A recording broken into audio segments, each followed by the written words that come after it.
Number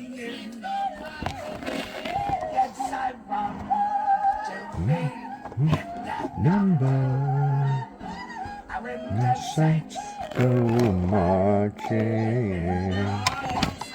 Ah, when the saints go marching in.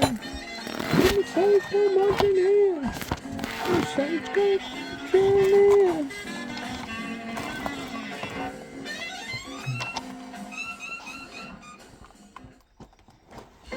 I'm Margaret Brennan in Washington, and this week on Face the Nation, President Trump is back from the Mideast and facing new headwinds on the domestic front, especially from the economy and working with Congress to fund his agenda. The president's whirlwind deal-seeking trip to some of the money parts of the Mideast may be over, but his efforts pushing for ceasefire deals in both Gaza and Ukraine are stepping up as the fighting in both conflicts intensifies. We'll speak with Secretary of State Marco Rubio exclusively. Maryland Democratic Senator Chris Van Hollen will preview the fight ahead in Congress over a spending package, and we'll get the worldview from former Defense Secretary Robert Gates, plus former U.S. Ambassador to Ukraine Bridget Brink and retired Army General Stanley McChrystal. It's all just ahead on Face the Nation.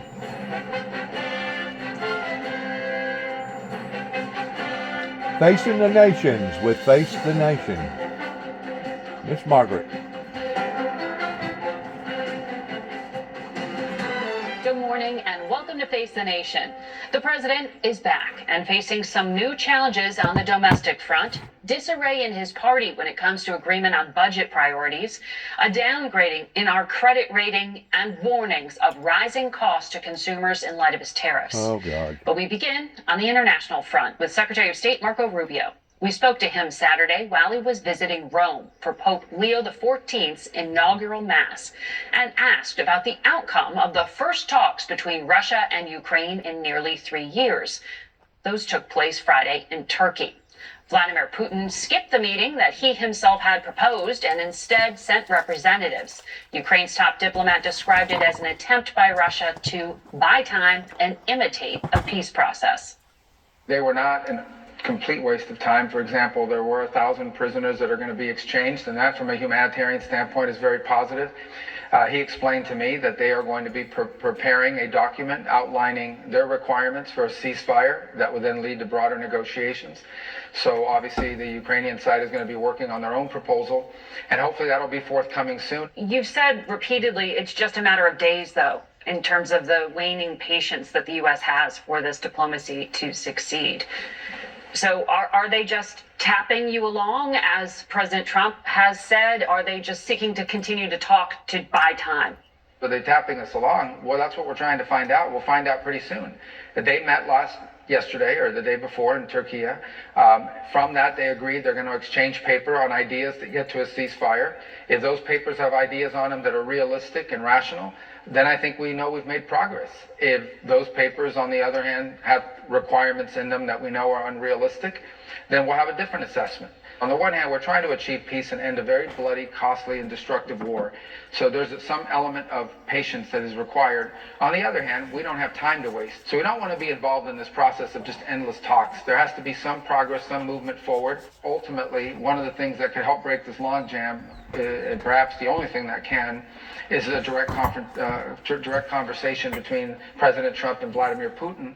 And he's already openly expressed a desire and a belief that that needs to happen. And hopefully that'll be worked out soon as well. You're planning on that? Well, I don't know. We're certainly made the offer. The president's made that offer already publicly. The mechanics of setting that kind of meeting up would require a little bit of work. So I can't say that's being planned as we speak in terms of picking a site and a date. But the president wants to do it. He wants to do it as soon as feasible. I think the Russian side has also expressed a willingness to do it.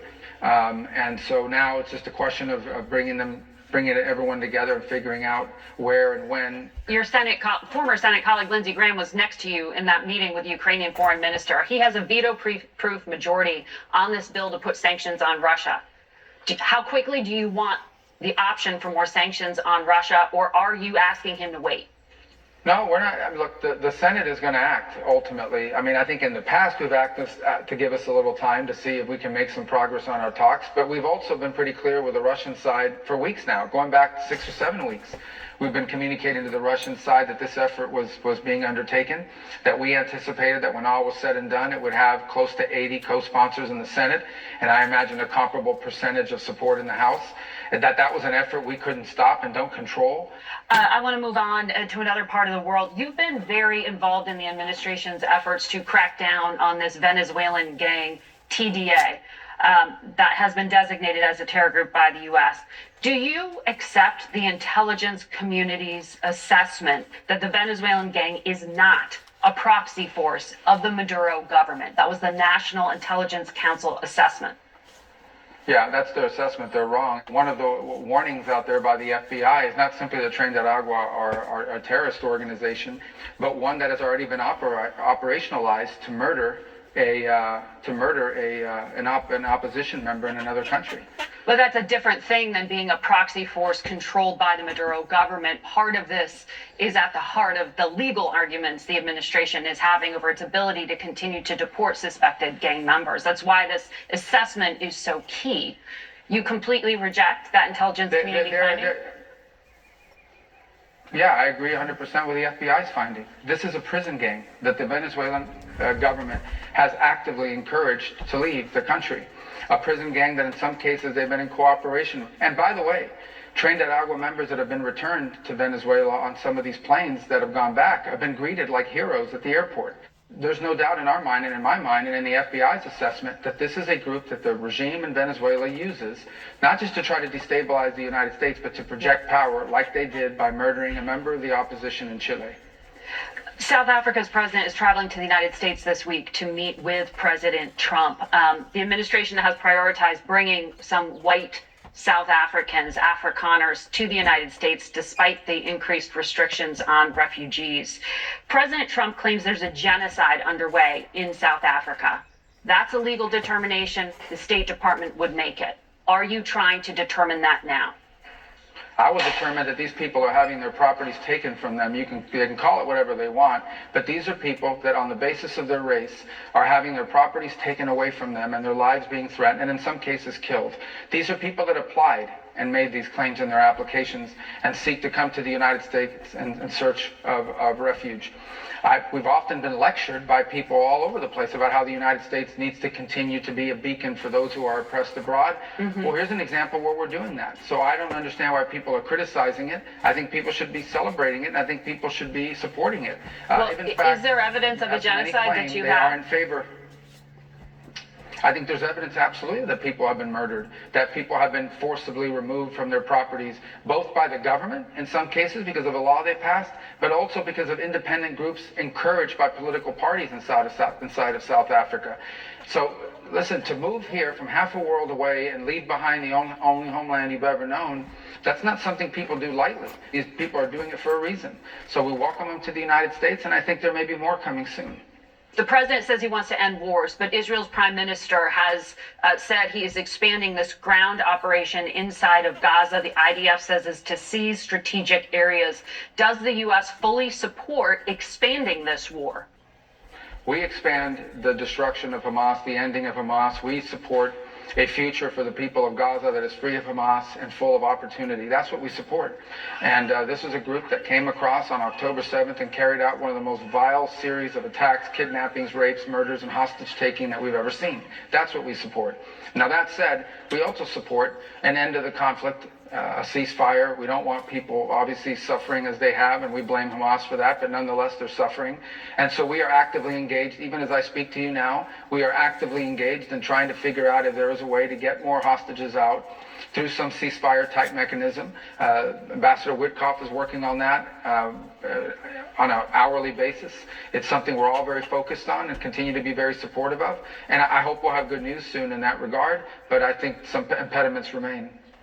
So are you asking Israel to slow down this military push? And the Qatari prime minister told Fox News that there was a deal being put together for all hostages or many hostages to be released after Idan Alexander, that American Israeli, was released recently. But then the Israeli military bombed a hospital, killing 70 civilians, and everything went sideways.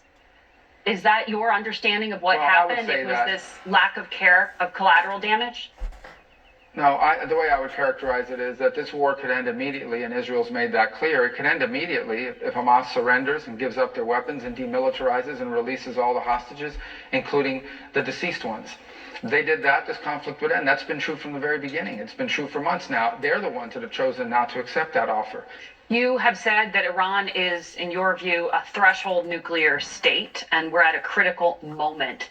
The U.S. and Iran are talking again. Can you clarify what the U.S. policy is here? Is the bottom line that Iran cannot enrich any uranium, even if it is at low levels, for civilian purposes? Do they need to fully dismantle the program? Well, look, if you're able to enrich at any level, you've now are basically able to enrich at weapons grade very quickly. I mean, that's just a fundamental fact, and everyone knows it, and that was the problem with the Obama deal. But the end goal here is simple. Iran can never have a nuclear weapon. And the president's preference, because he doesn't like war, the president's preference is to achieve that through a peaceful negotiation. He's a builder, not a bomber. That's what he views himself as, and that's what he is. He's a president that wants peace, and so he's offered that route. And that's one we hope the Iranians will take. But he's been very clear. Iran is never going to have the capability. They're never going to have a nuclear weapon. It's not going to happen. Mr. Secretary, I know you have a busy schedule. Thank you for your time this morning. The diplomatic discussions on the Ukraine war will continue tomorrow, when President Trump is scheduled to speak with Vladimir Putin and then Ukrainian President Zelensky. As Secretary Rubio mentioned, U.S. negotiators are also hard at work trying to get a ceasefire in Gaza.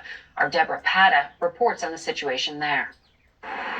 Since Israeli Prime Minister Benjamin Netanyahu stepped up the war in Gaza this past week, close to 500 Palestinians have been killed, according to the Gaza Health Ministry. For Palestinians, it is more of what they have endured with little respite for over 19 months. Relentless bombing in areas mostly reduced to rubble. A death toll that has seen dozens killed almost every day this week.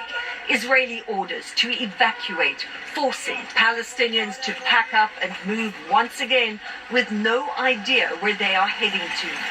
More than 2/3 of Gaza has been declared a military no-go zone.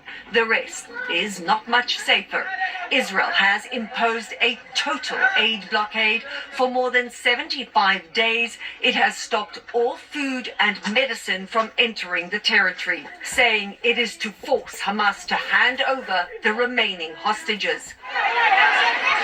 Hunger is so rife that famine is once again stalking Gaza, according to the World Food Programme's Antoine Renard, who's just returned from there. You have around an estimated 14,000 children that are now facing what we call severe acute malnutrition. They could die without intervention.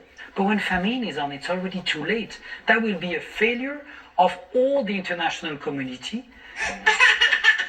Doctors have told us they are barely able to treat starving children as they are running out of supplies because of the blockade.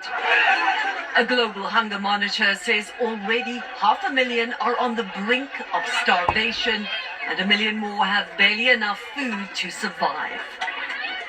That's Deborah Pata reporting from Israel. I couldn't only imagine if I was to have to be in an environment like that, even if I was just there as a missionary, just witnessing. That would be horrifying, much less me myself going through it. It would be hard. It would be hard to fathom it, to imagine the details of the horror that would be going on in your life if you was one of those victims.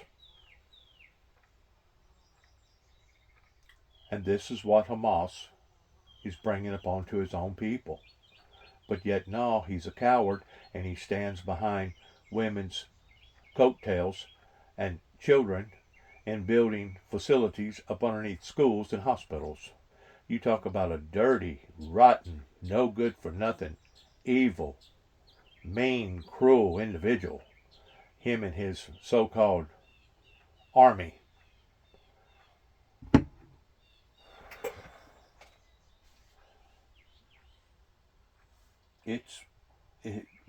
Israel right now is caught in between a hard place and a rock. Damned if they do, and damned if they don't. Some reporting from our colleague Deborah Patta with incredible pictures from our shooter inside of Gaza, Marwan. It's hard to look at pictures of children in that level of starvation. You have said the Israeli government is starving civilians and the U.S. is complicit in the gross violation of international law. The UN's begging to go in. The Israeli government says they don't want to work with the UN here. They want to work with this Gaza Humanitarian Foundation that's just being set up. What do you know about this? Should there be U.S. support for it?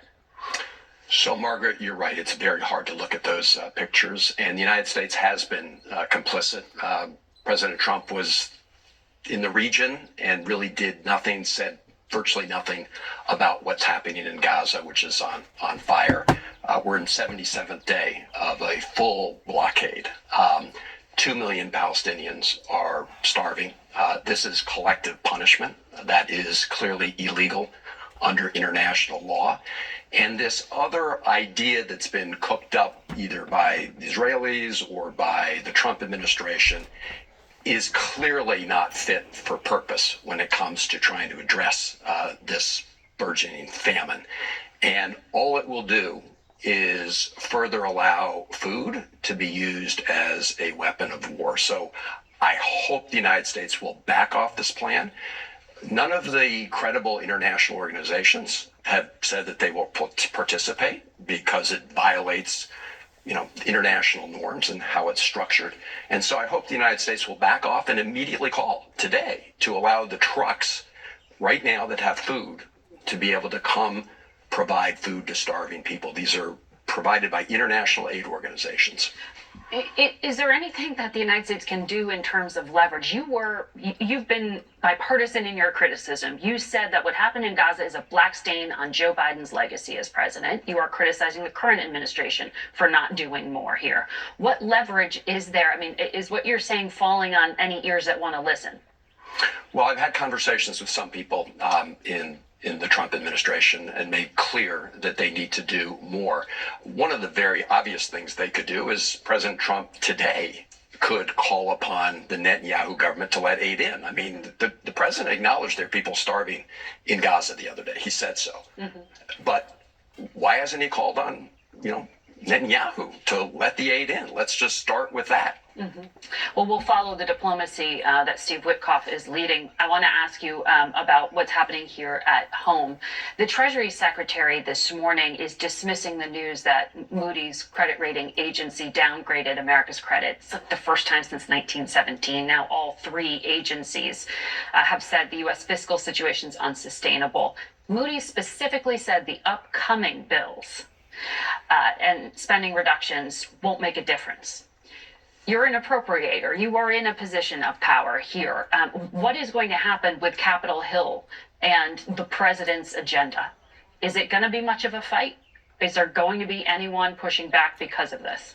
Oh, yes, Margaret. What you're seeing is the Republican plan, the Trump plan, is essentially to give these huge tax cuts to very wealthy people and corporations at the expense of everybody else. They're going to cut Medicaid. They're going to cut food and nutrition programs. But even after those cuts, not, as you know. But it's in their current House bill. They have $700 billion in Medicaid cuts and $300 billion in food nutrition programs in the House bill now. Mm-hmm. I mean, they can always change it. But even after that, they're going to. This will result in a huge spike in the national debt. And so that's why Moody's is warning people that we're going down this road, and it will have a direct harmful impact on every American, because what it will do is drive up interest rates, right? Just like the Trump across the board tariffs are raising prices, so will these big deficits and debts they incur. Moody's also says, though, that this has been cumulative, which means Democrats bear some responsibility for the situation we find ourselves in now. But just on that point, I put forward a variety of plans to close tax loopholes for the very rich to begin to address the deficit problem. Speaking of responsibility, I'm sure you've been tracking all the headlines and the conversation about President Biden and what happened with that debriefing of him by the special counsel Hur during that Justice Department investigation of his mishandling of classified information. No charges were brought, but the audio of that was obtained by Axios, and you hear the president halting at times. Remember, Hur was the one who said President Biden was a sympathetic, well-meaning elderly man with a poor memory. And Democrats really pushed back at the time at that, saying that sounded very political. In hindsight, do you think Democrats were too willing to look the other way? Well, hindsight is 2020. We know a lot more now than we knew then. I can just say personally, I had limited interactions with President Biden at the time.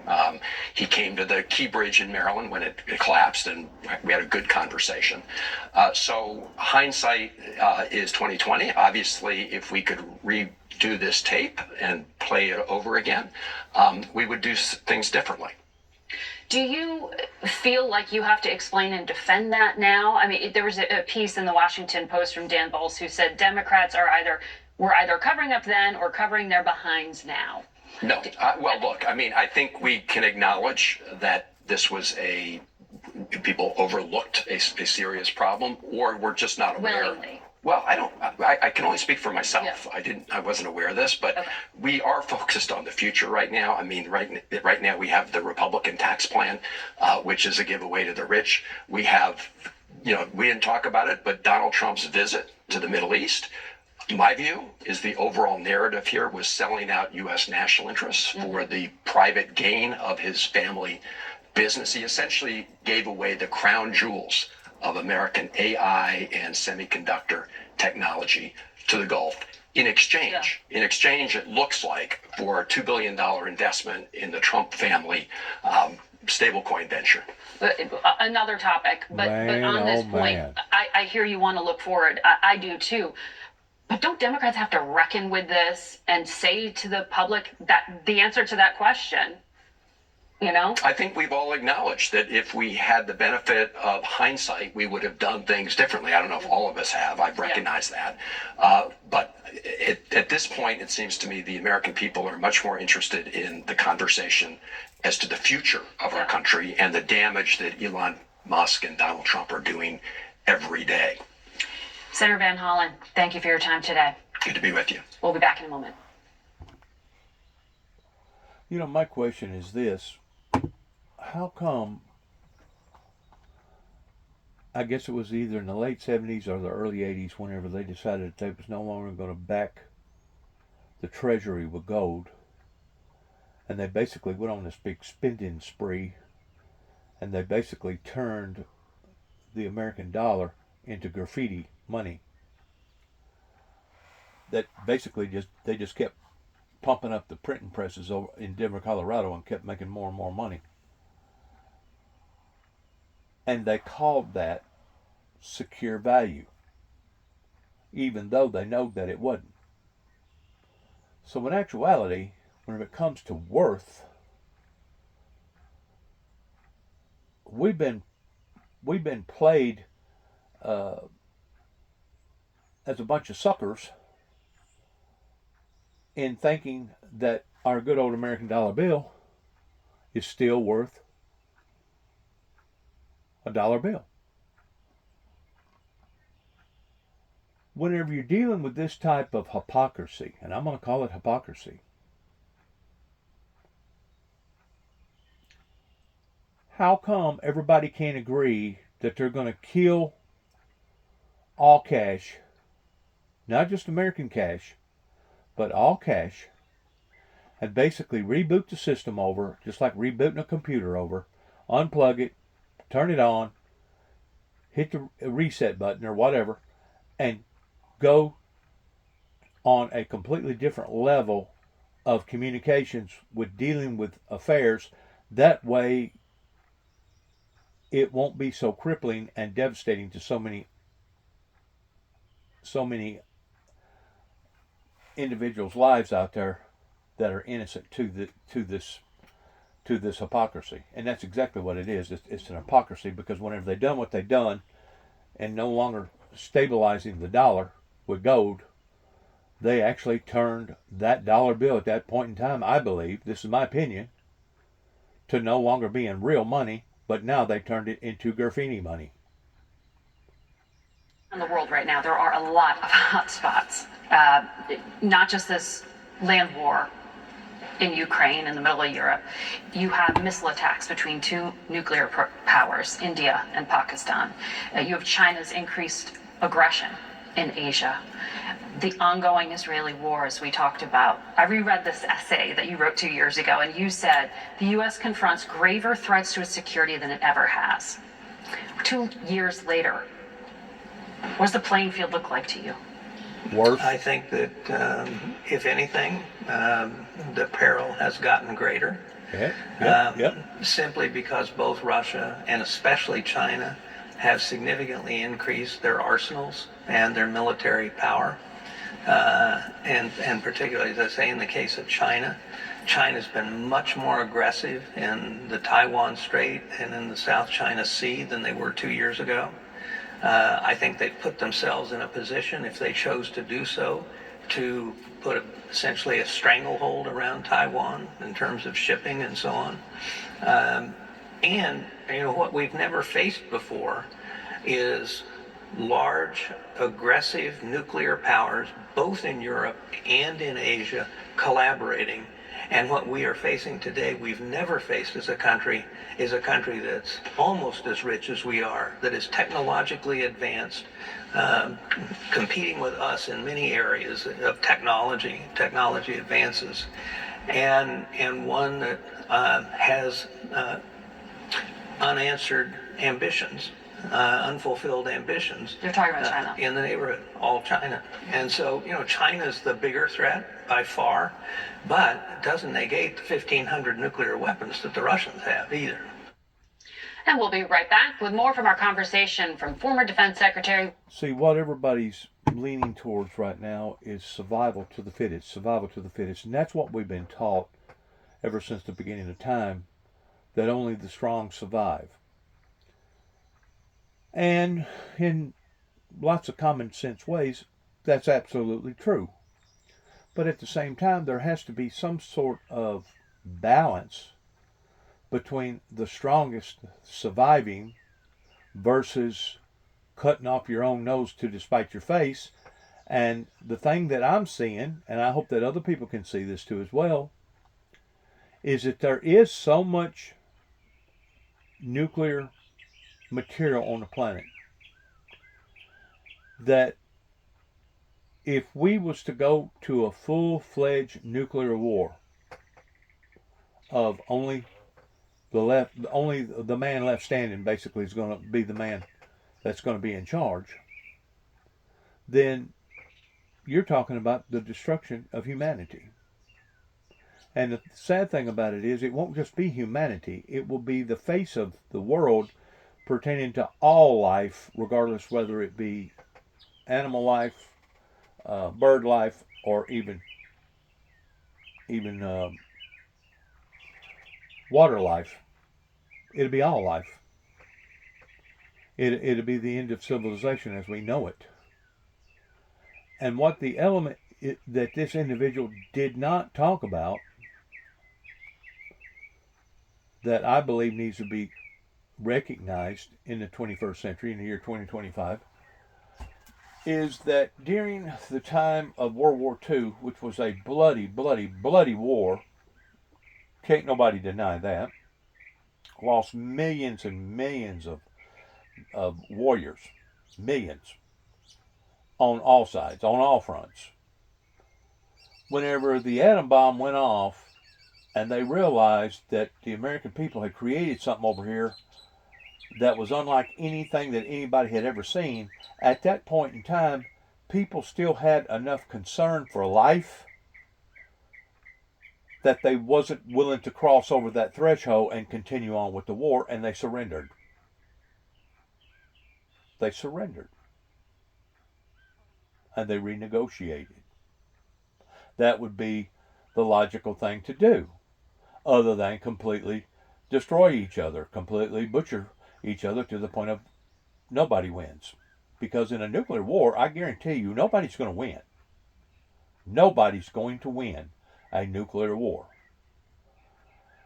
And the fact of the matter is, do we have that same compassion towards life today as they did during World War II, that they was willing to surrender rather than to sacrifice what life was already left over there?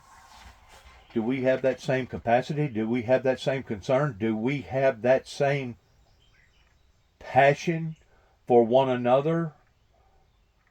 Or have we lost interest in all life to the degree that we're all willing to basically walk into the mouth of the volcano?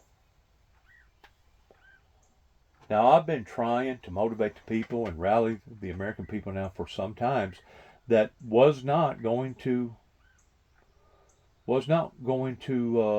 be diverted in their line of thinking towards what that they had already been programmed in believing. Let's listen to the rest of this interview, please. Opportunities and possibilities. It's a place to do business for China, for the United States, for everybody else. The actions of Israel post the October 7th massacre by Hamas has really changed the strategic equation in the Middle East, because Iran has been dramatically weakened. Iran's in a very weak place now, and if there is an opportunity to do a deal on nuclear, this is it. You didn't really like the Obama-era nuclear deal with Iran. Now, President Trump is trying something that may be somewhat similar. What do you think has to be in it for it to really be a success? Iran really has to stop their nuclear program. They have to stop their enrichment entirely, and they have to give up. Entirely, not just highly enriched, all enrichment. Entirely. And if they want to have a civil nuclear program, they need to import the uranium, the enriched uranium, to do that. But they need to get rid of the stockpile. Would you oppose an Israeli strike with U.S. support on Iran's nuclear program? The problem that I've had with a strike on the Iranian nuclear program is that it buys you a year or two. You're not going to be able to destroy, short of, as long as you're using conventional weapons, you cannot get at the very deeply buried parts of the Iranian nuclear program. We're starting to see some points of friction with the Trump administration and the Netanyahu government in particular. Are we at the point now where President Trump needs to publicly be clear that the war in Gaza has to end and withhold U.S. support if it doesn't? I think it would be a very heavy political lift for the president to say he's going to cut off military supplies to Israel unless they stop in Gaza.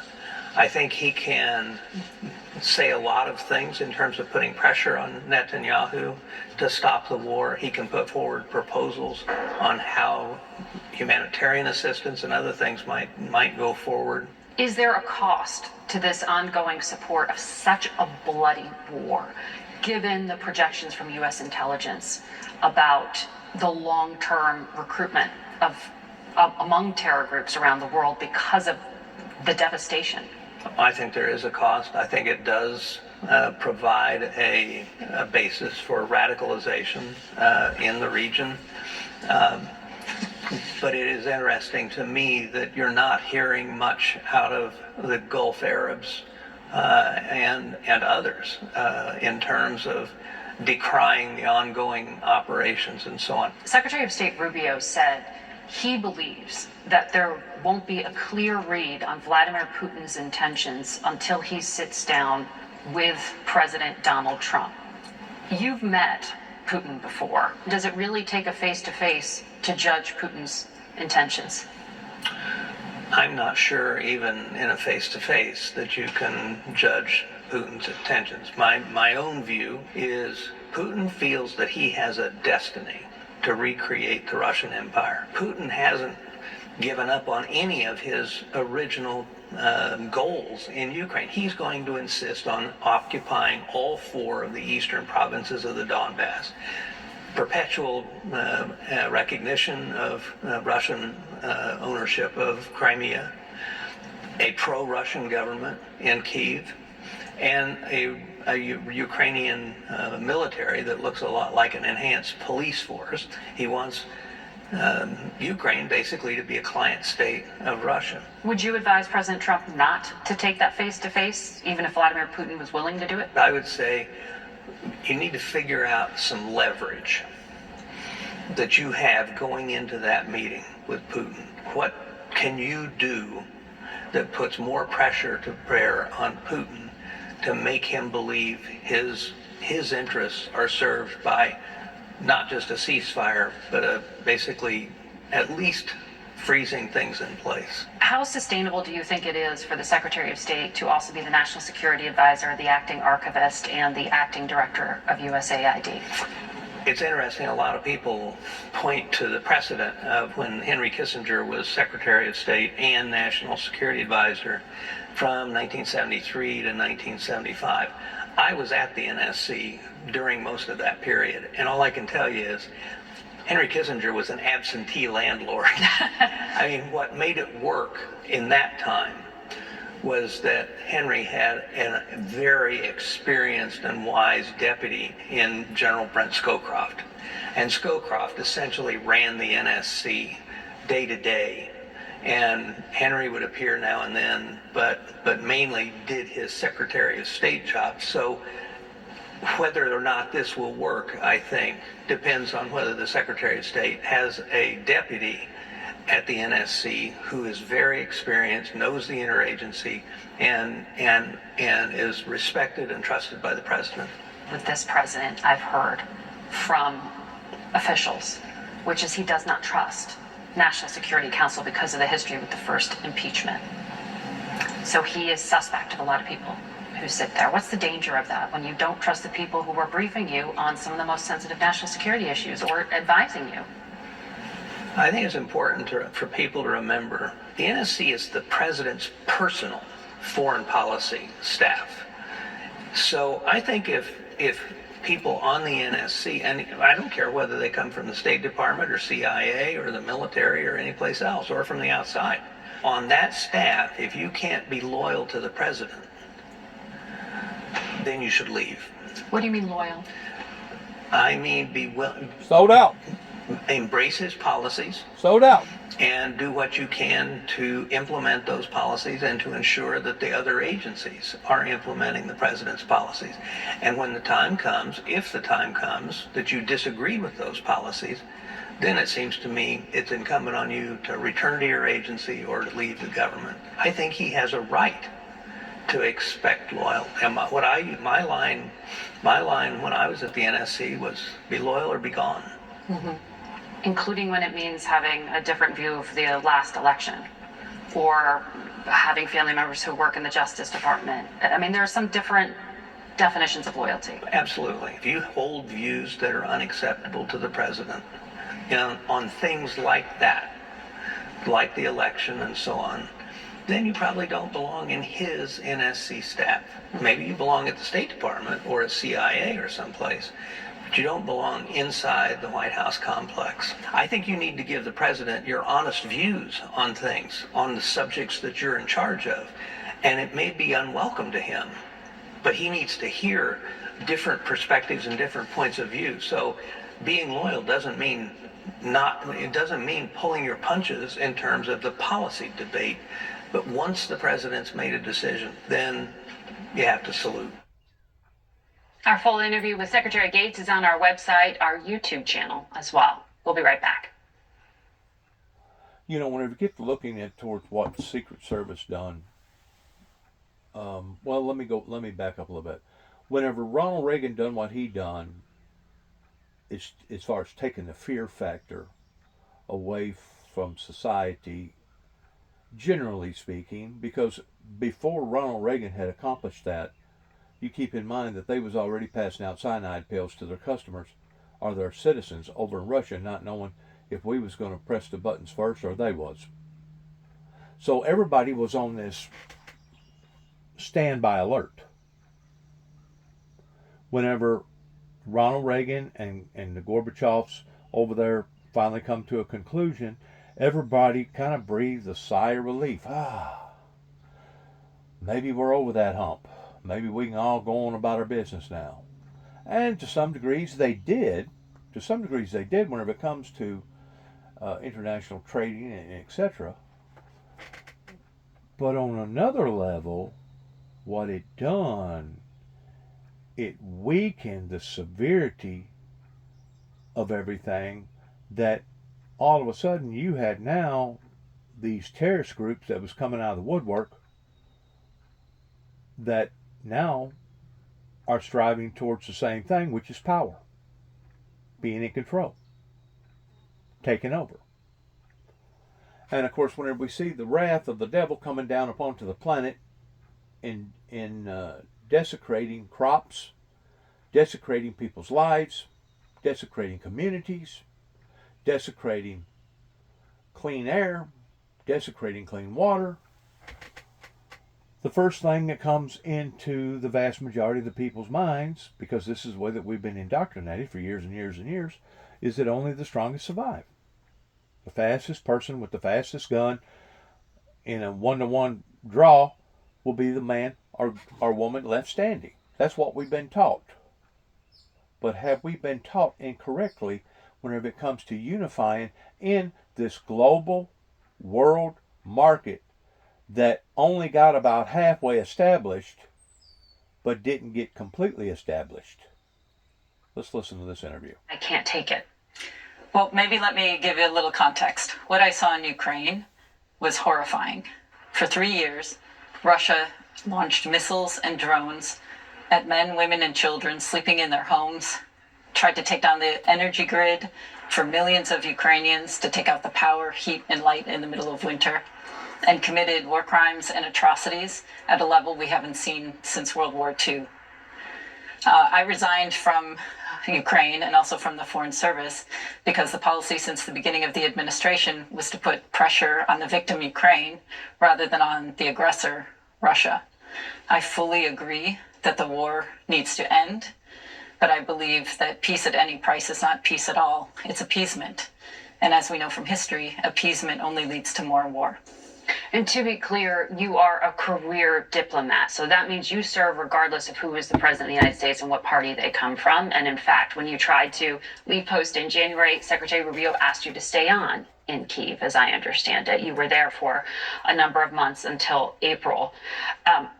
What specifically with this policy is a problem for you? Because you worked at post under the Trump administration. Was there a trigger that made you say, we're getting it so wrong? Well, I would say it wasn't a hasty, rash decision. It was one that I took over the first 3 months of the administration. But the first sign was the Oval Office meeting. In February. Between President Trump and President Zelensky. Yes, where I saw that our approach is to put pressure on Ukraine and not pressure on Russia. The president and this administration's policies, you have heard Secretary Rubio say, is just to try to get the fighting to stop. Do you see that America has leverage here? Yes, of course we have leverage. From Russia? Yes, of course we do. I mean, we're the leader of the free world. I think, let's just be clear. Russia and Putin have invaded a sovereign, independent, democratic country in the heart of Europe with the help of North Korea, Iran, and China. This is fundamentally against U.S. interests. Europe, as our largest trading partner, is responsible for 16 million jobs on both continents. And having this war, or any festering unresolved war, on the margins of Europe is very bad for the United States. So what do we need to do as the United States? We need to put, together with partners and allies, pressure on Russia to end the war. And there are many ways to do this. We can put additional sanctions in the energy sector, in the banking sector. Russia's not as strong as some people say, or some people think. The economy is hurting. They have 20% interest rates, 21% interest rates, 10% inflation. And so right now is the time to increase the pressure on Russia to bring Putin to the table, not decrease it. And we know that President Trump and President Putin have plans to speak on Monday. When you were still in Kyiv, President Zelensky called out the U.S. Embassy for what he called a disappointingly weak reaction from America following a missile attack that killed small children. He said, "You must not be afraid to call things by their names, and the U.S. is afraid to even say the word Russian when speaking about the missile that murdered children." Do you feel American officials are being censored from saying things frankly and honestly? I mean, our job as diplomats is to reflect and represent the policy of the president and the administration. That's our job. That's what we do as professionals. And having worked for 5 different presidents, that requires reflecting that policy that's made constitutionally by the president. So to me, 5 different presidents. She's worked for 5 different presidents of the United States. And to do that, it can't be peace at any price. It has to be a peace that does things that advance our own interests. And those are really simple. It's how to keep Ukraine free, how to deter Russia, and how to send the right signal to China. And this is what we should be doing. And every step that we make in diplomacy, I think, should try to help achieve this goal. And call things what they are. It's important for us as a leader of the free world, again, to be clear and accurate. And also, I think it's an important moment in history. We've seen the devastation that happens when we appease aggressors, and we do not want to do that again. So my strong advice in terms of how to deal with Putin and Russia is not to give a single meeting or concession or legitimacy until Putin agrees to an unconditional ceasefire that's verifiable and moves forward toward a just and lasting peace. On that basis, I can see a conversation and diplomacy that can achieve our interests. Thank you very much, Ambassador Brink, for sharing your insights with us. Thank you. We'll be back in a moment. Everything you've done. That's basically what happened in my particular life towards the courts up here in Dresden, Tennessee. At that time, was appeasing the needs of the many versus the needs of the few, because the needs of the many, including the authorities, had already convinced themselves that I was a monster and that I was a danger to the public and that I needed to be taken out of open population. Because of that, they frowned on being responsible with their responsibilities in not only taking care of the many, but also taking care of the few. Now, it was my son that brought this up to me.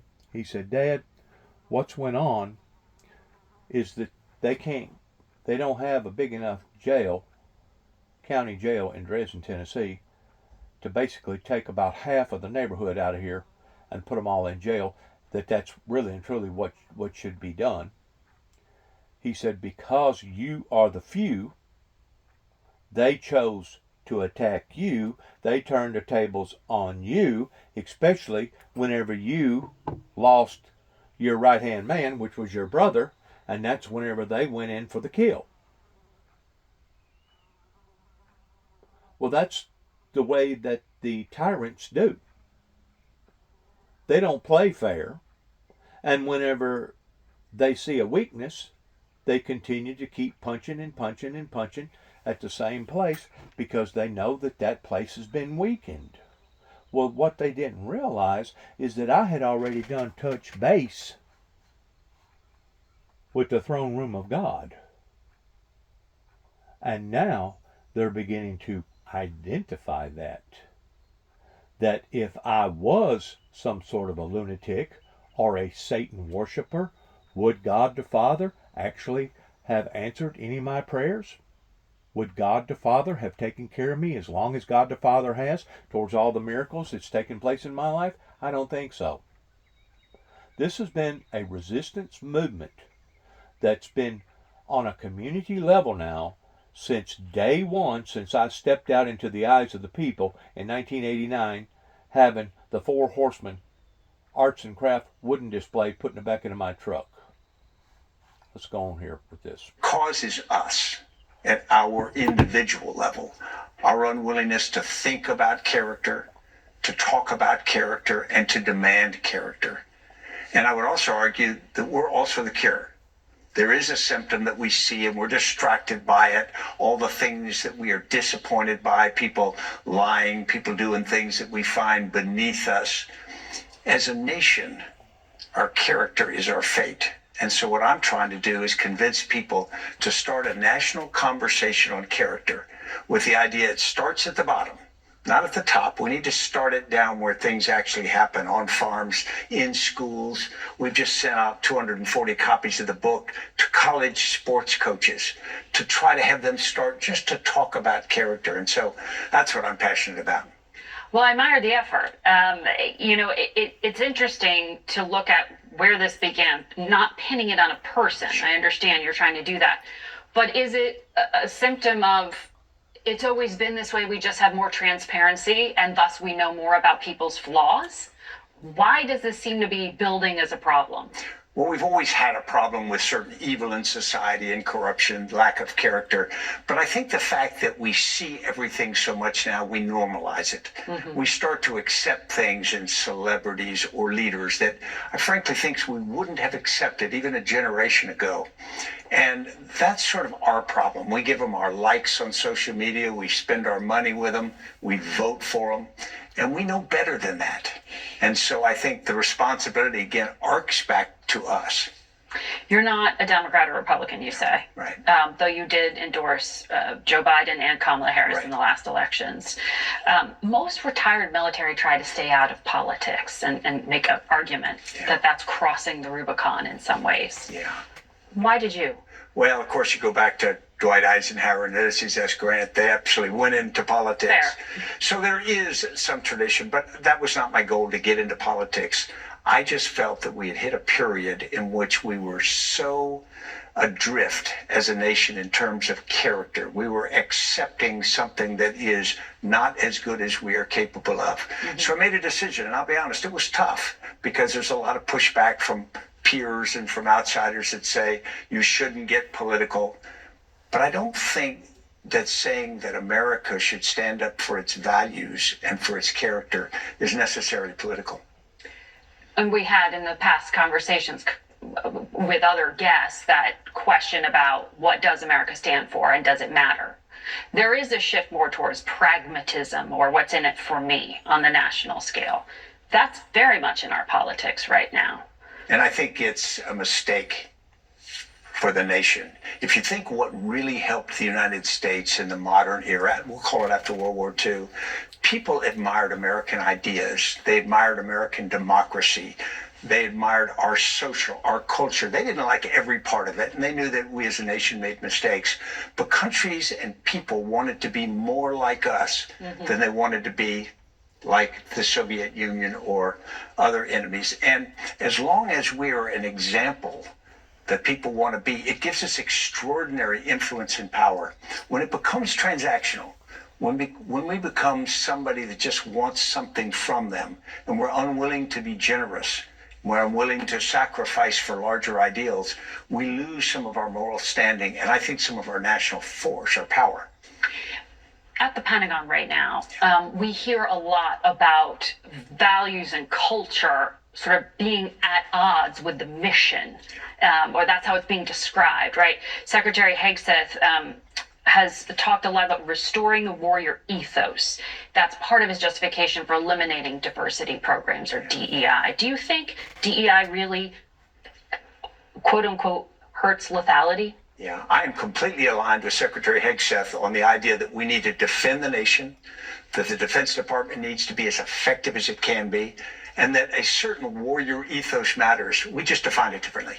Mm-hmm. In my experience, we tend to understand that everybody can contribute, particularly in today's modern wars. The idea that everybody's got to look a certain way, got to have biceps of a certain size, has got to be a male, straight, all these things is not my experience. In the counterterrorist fight, where much of my experience was, it became a meritocracy. You didn't care what somebody looked like or how old they were, what their gender was or sexual orientation, because it was too important to get the job done. And I would argue now America needs to harness talent from every corner of our society.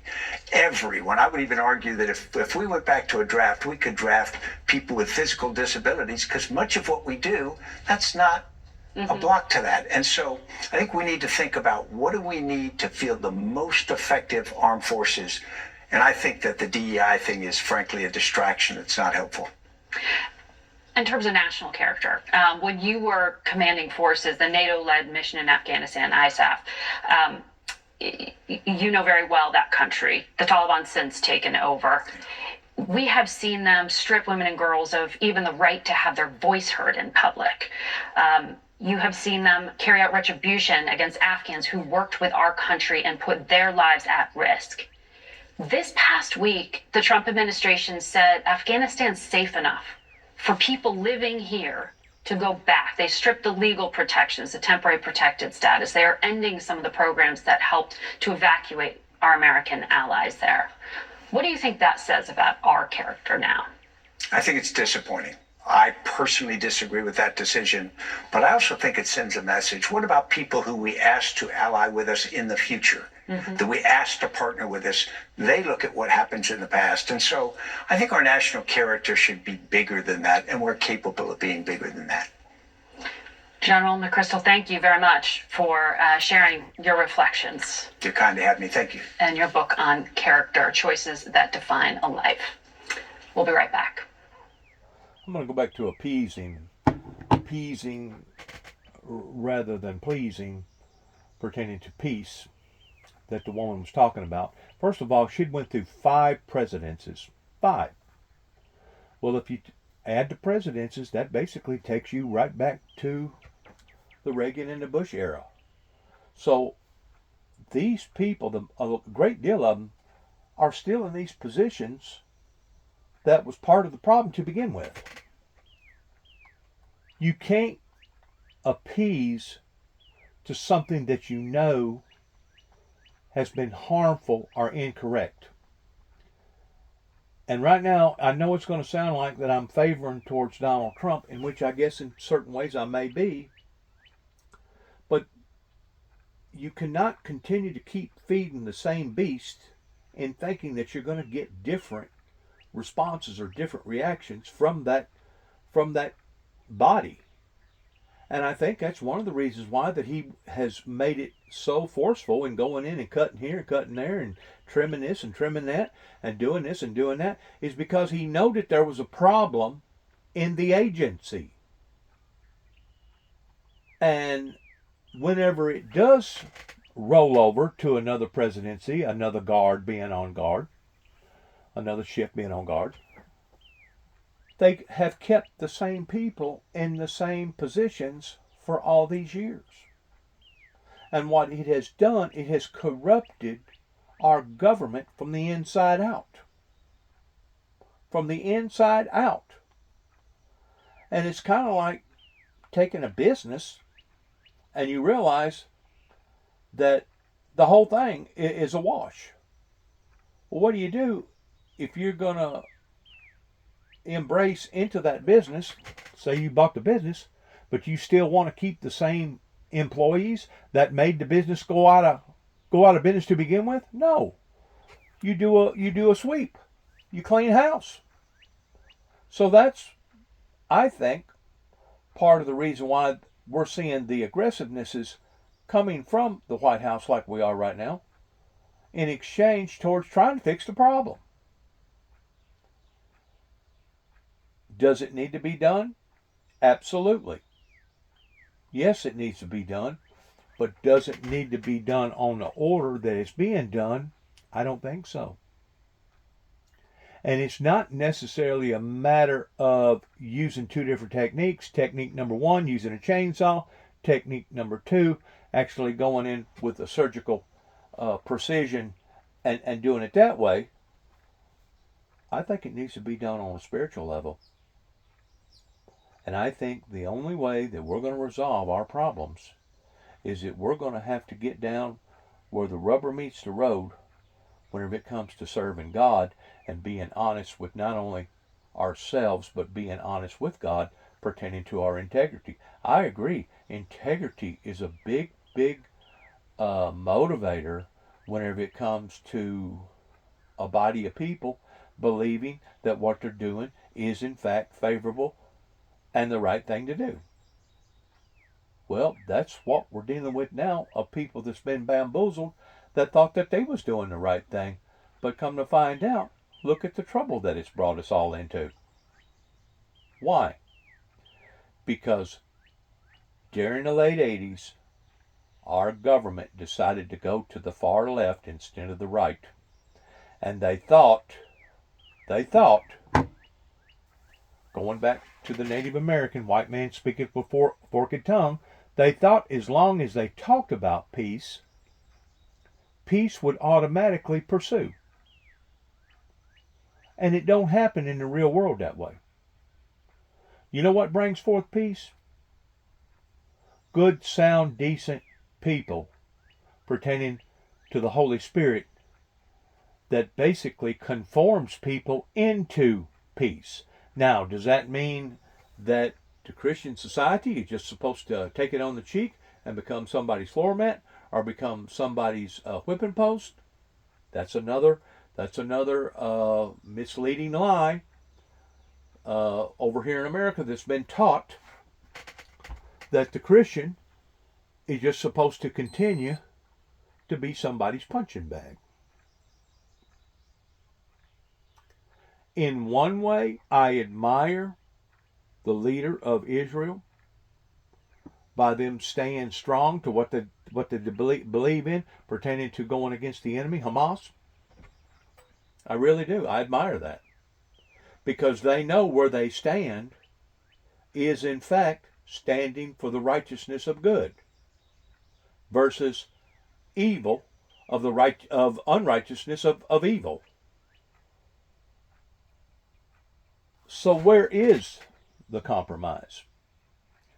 The only way to have the compromise is just like the Bible talks about, towards letting the wheat grow with the tares until time of harvest. And unless we're all willing to go to the same source or the same water fountain pertaining to a holy, righteous, eternal God, we're going to be at one another's throats now until the end of time.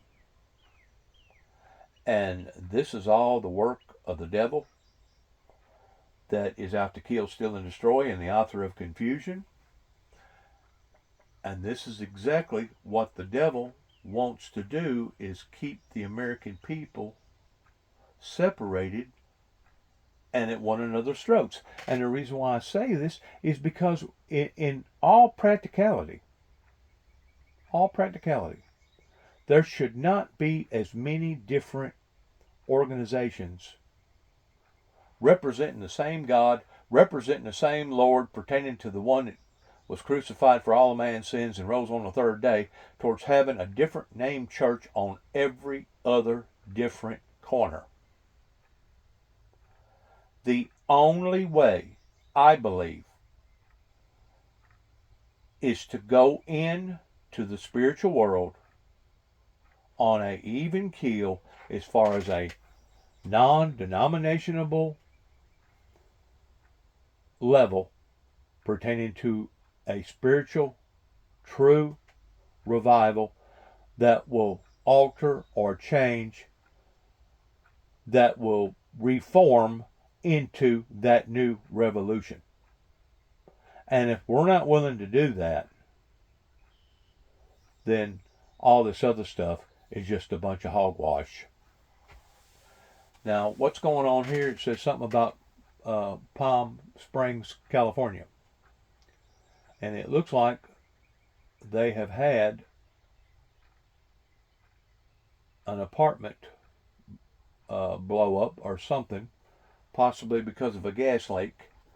So I'm going to catch in on this just real quick, and then we're going to cut this short pertaining to this particular video link because time is at its essence, and I don't want to put too much into the same message towards too many messages coming from the messenger, because it makes things that much more complex, and it actually is a distraction towards the other things that I wanted people to focus upon, which was people being in office in 5 different presidential terms,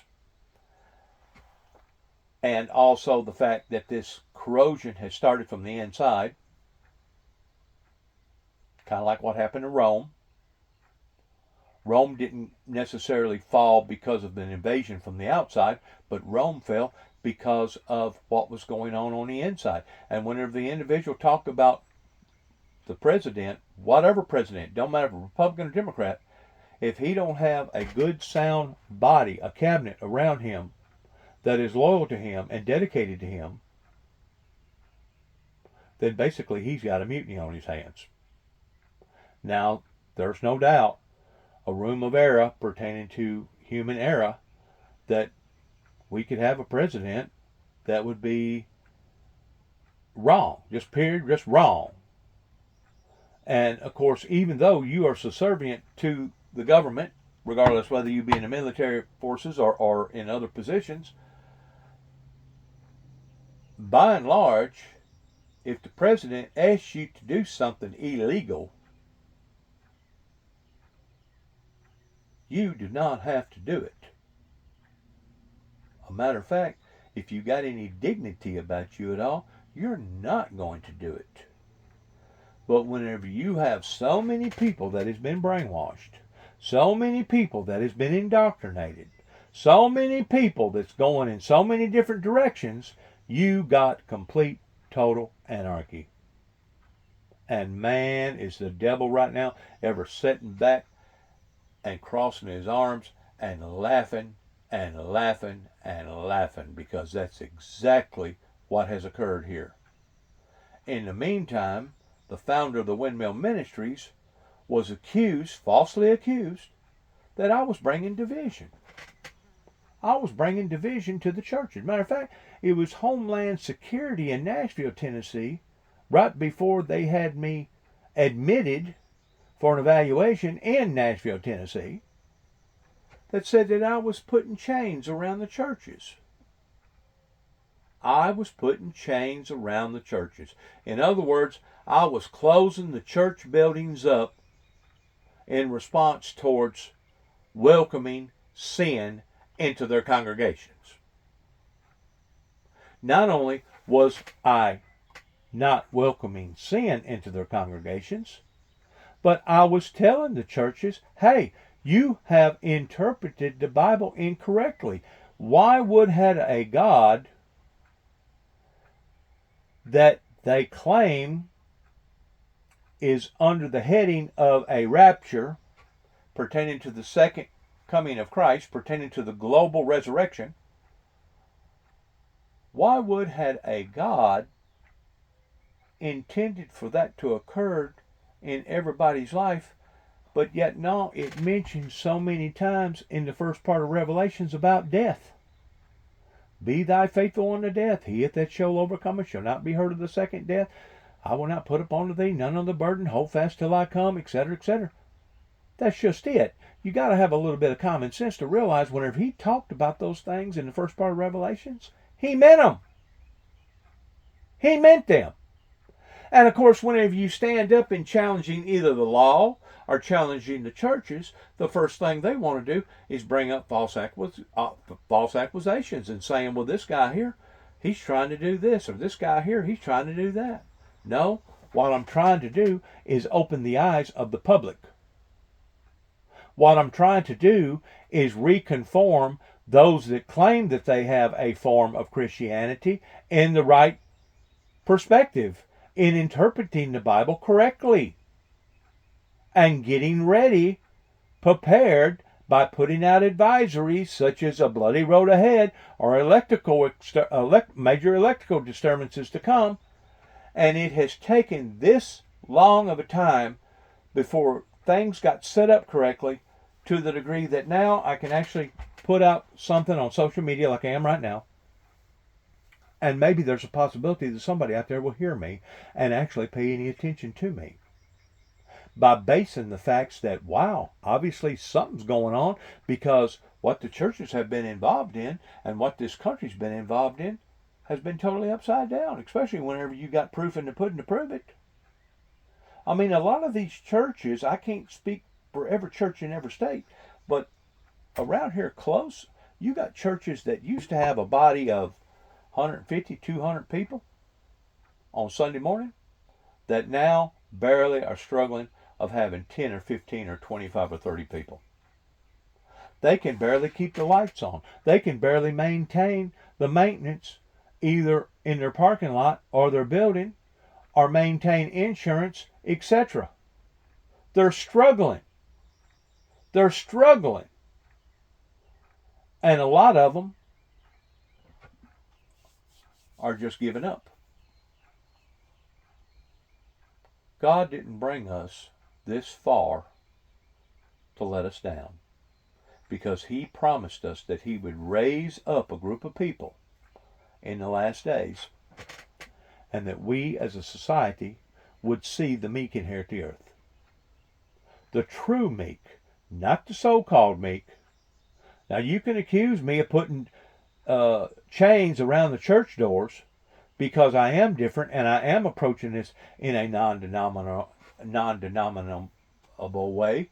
But the fact of the matter is, until we're willing to go back to the altar, just like the Bible talks about, to go back, for I've not found thy works perfect yet, to go back, just as Biden preached towards finish the job, but yet no, he didn't want to finish the job whenever they was over for 20 years, and he ordered for all them people to leave Afghanistan, and once they realized 11 days later that basically all our attempts had failed, he didn't order those men and women in uniform to go back.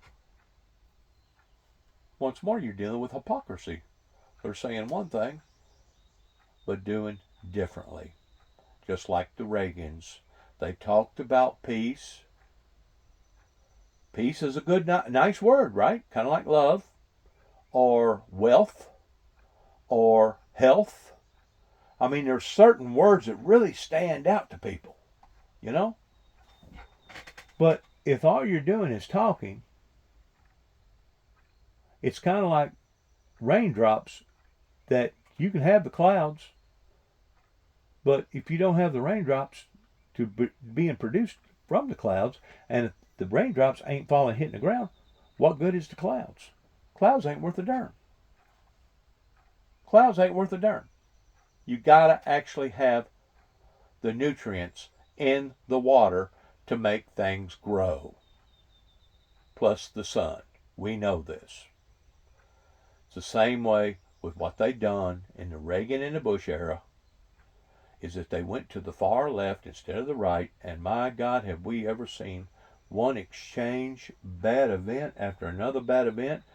You know, I didn't realize until the other day I was listening to another interview pertaining to the David Koresh deal, that so much truth now is coming out that I had already found out about whenever I went down there and stayed and done my interview down there, that it was less than a year between the Ruby Ridge deal and the Waco deal.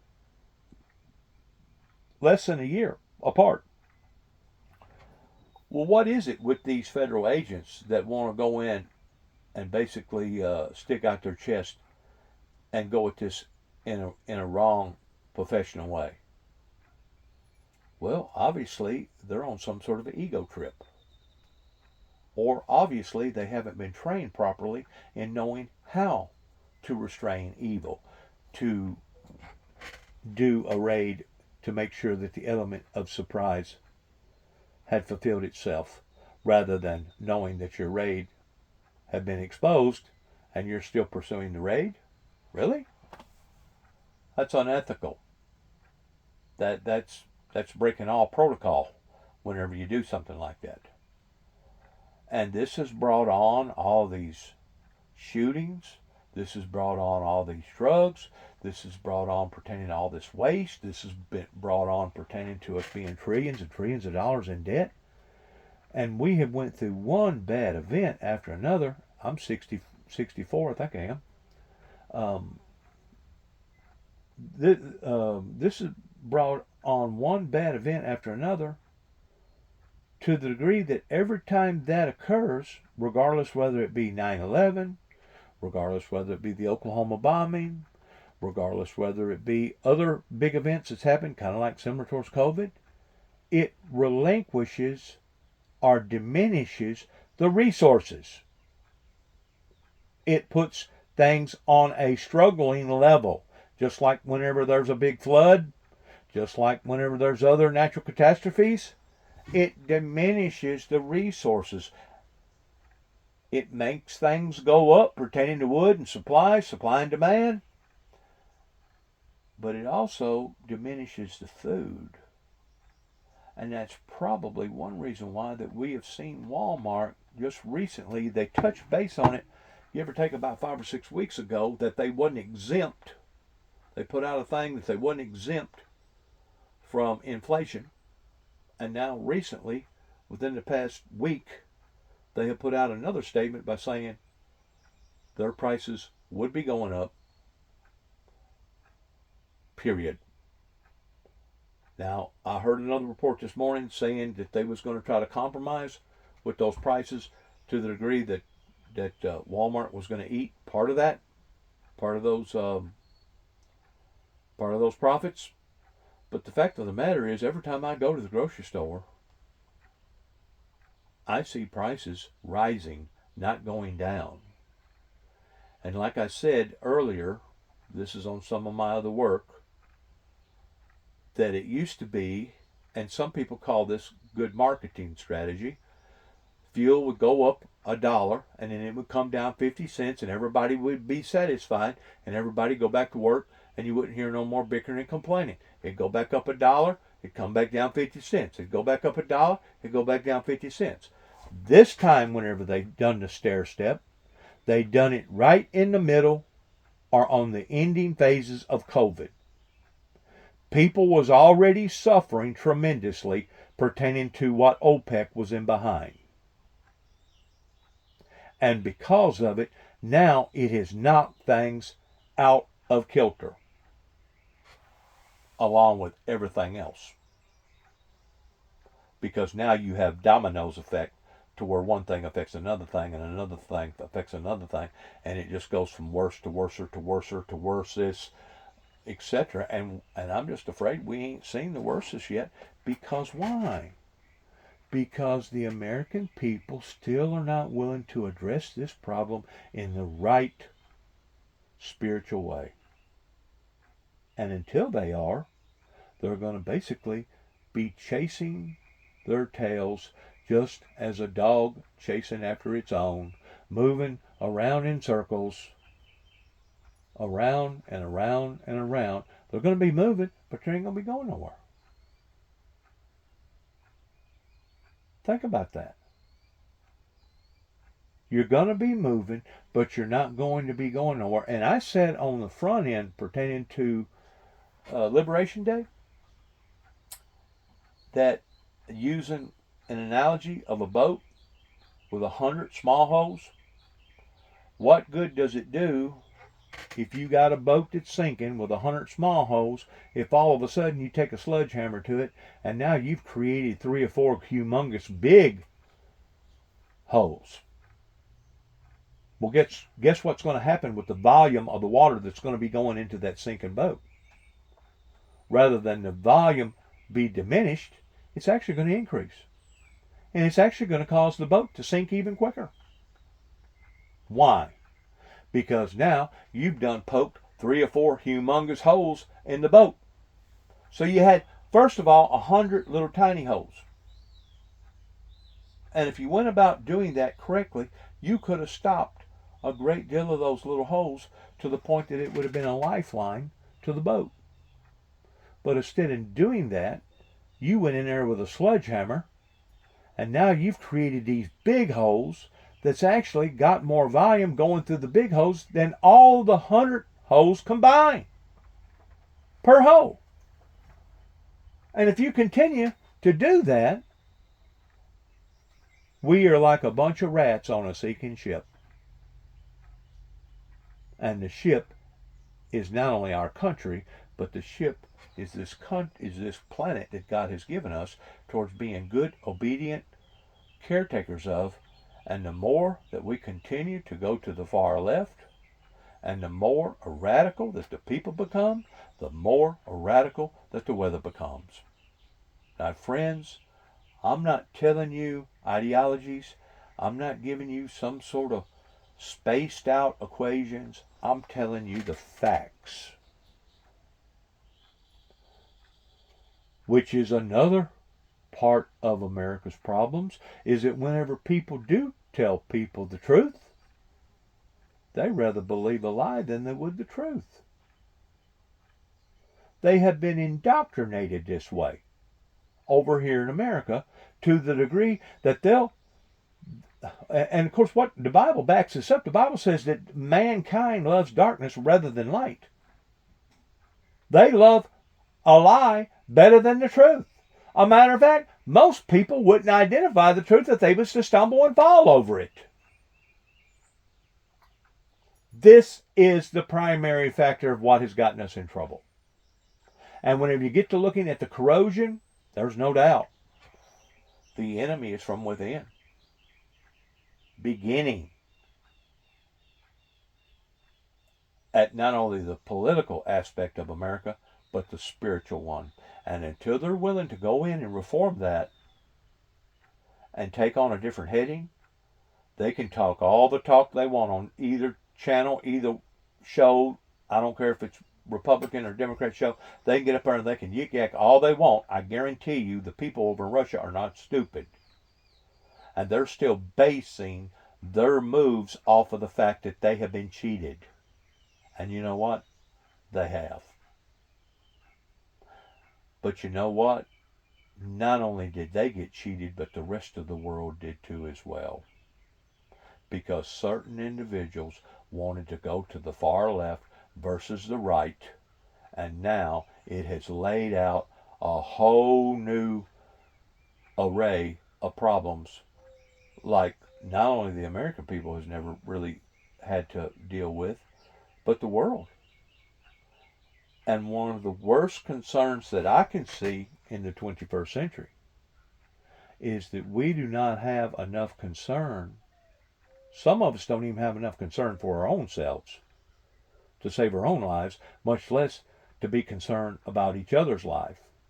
But whenever the human value of life deteriorates that way, you're opening up a brand new venue towards not just a nuclear war, but a nuclear holocaust for the end of civilization. And my friends, I'm not going to lie to you, that frightens me. I'm not just concerned about that. That actually frightens me because I know what the long-term effect of that will be. Not just for the humans, but for the birds, for the trees, for the fish, for the air, all of it. Cancer, miscarriages, deformed children, etc. That frightens me.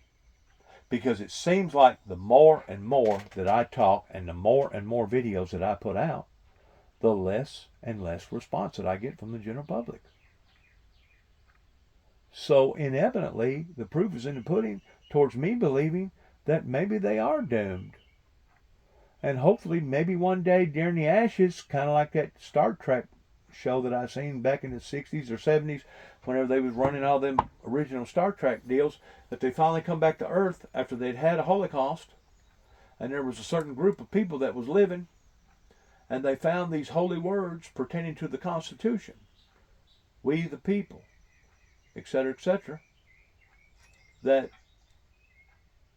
Captain Kirk and McCoy and Spock and all the rest of them had to clarify that that was not just for one particular sector of people, but for all the people to abide by.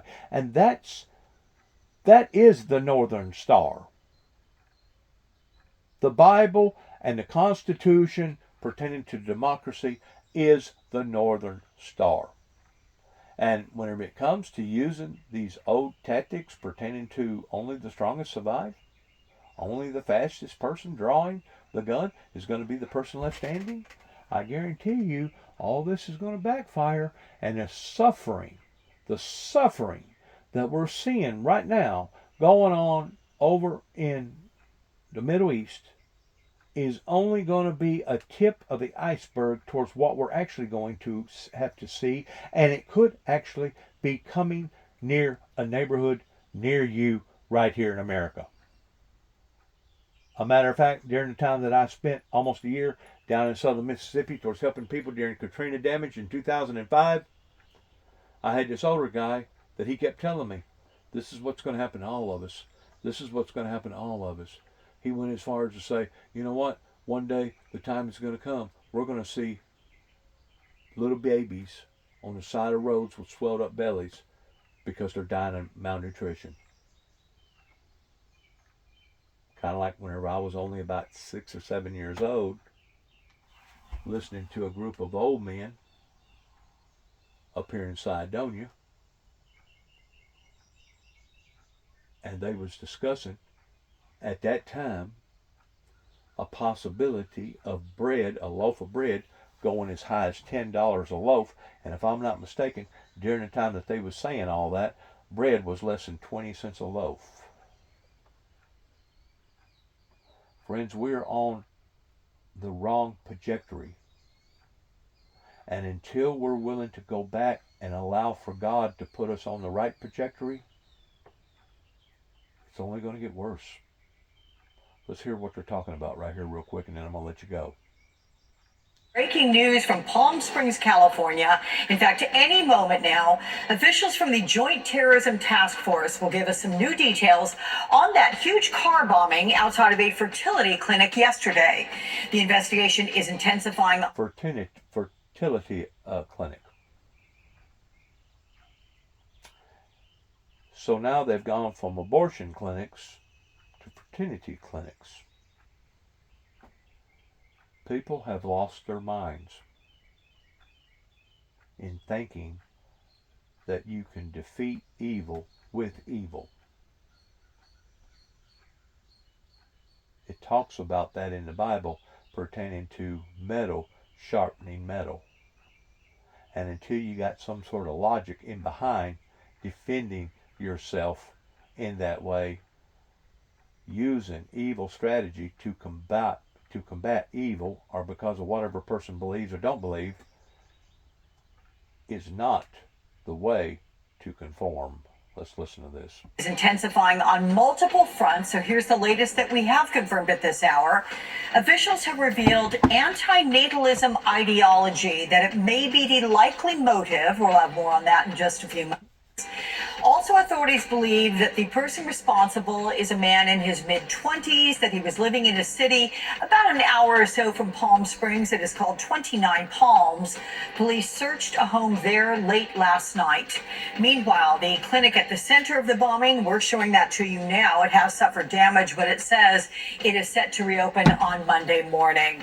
We're going to bring in right now NBC's Camila Bernal. She's in Palm Springs for us. Camila, welcome. There are a lot of questions right now.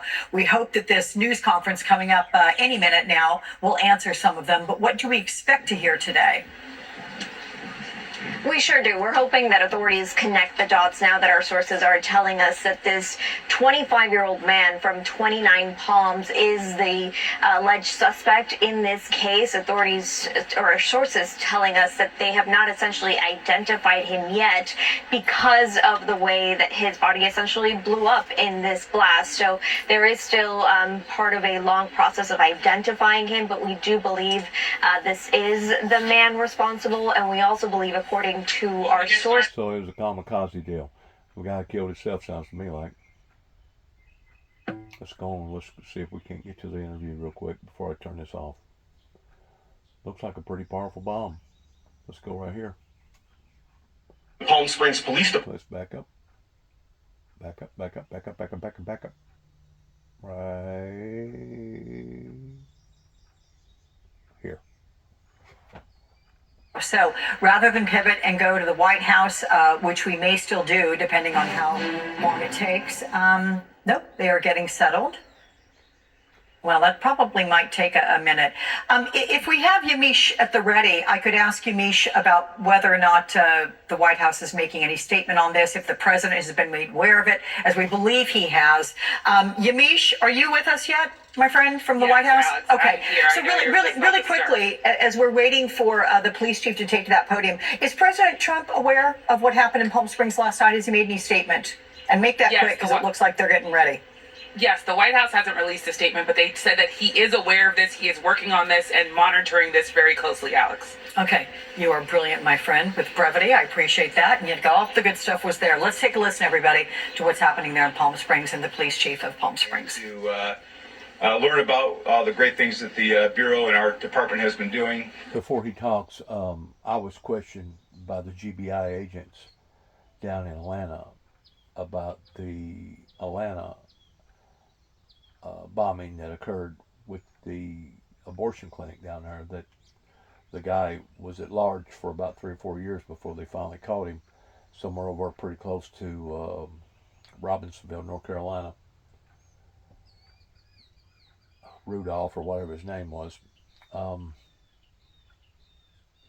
They wanted my opinion about what I thought about that if it looked to be deemed as justifiable, similar towards what Timothy McVeigh done with the Oklahoma bombing, that if I thought it was justifiable in the bomber that bombed the clinic there in Atlanta, and I thought about it for a second, I said, no, it wasn't right. I said, 2 wrongs don't make a right.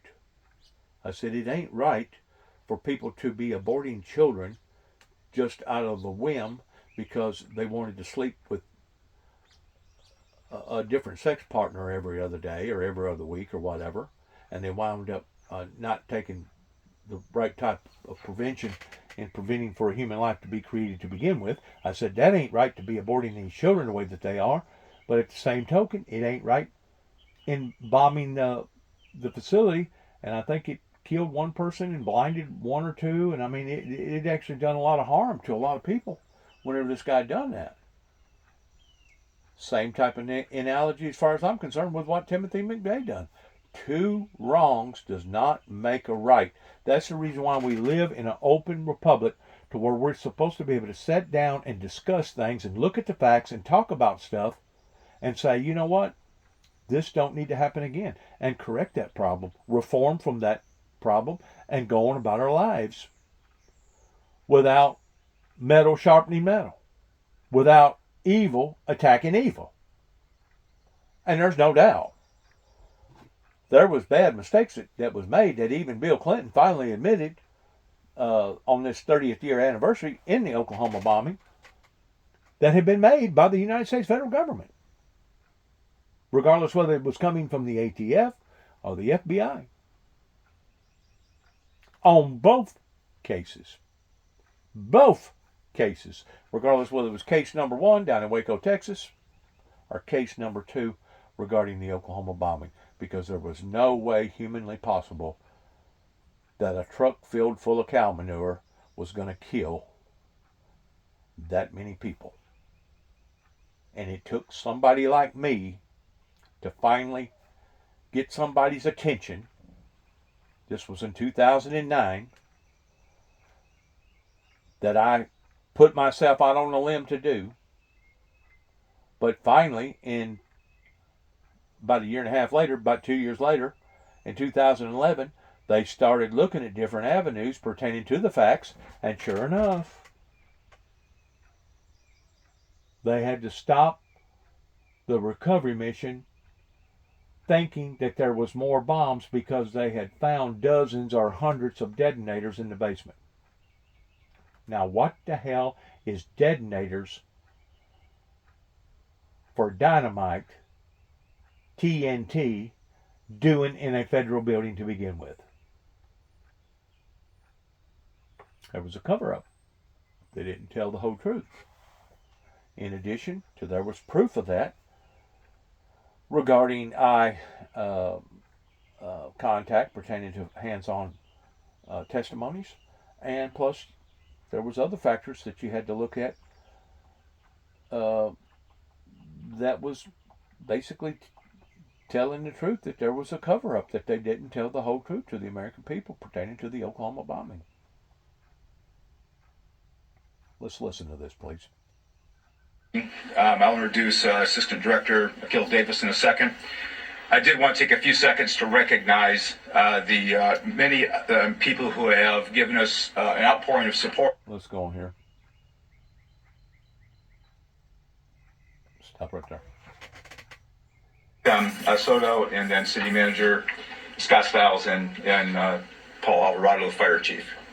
I want to turn this over. The most important piece of this is the great work that our partners from the FBI have been doing with our detectives, and I'm just so grateful, Akil, for your partnership. We've worked shoulder to shoulder on this, and I really appreciate all you've done. So time is yours as much as you like. Thanks a lot, Chief.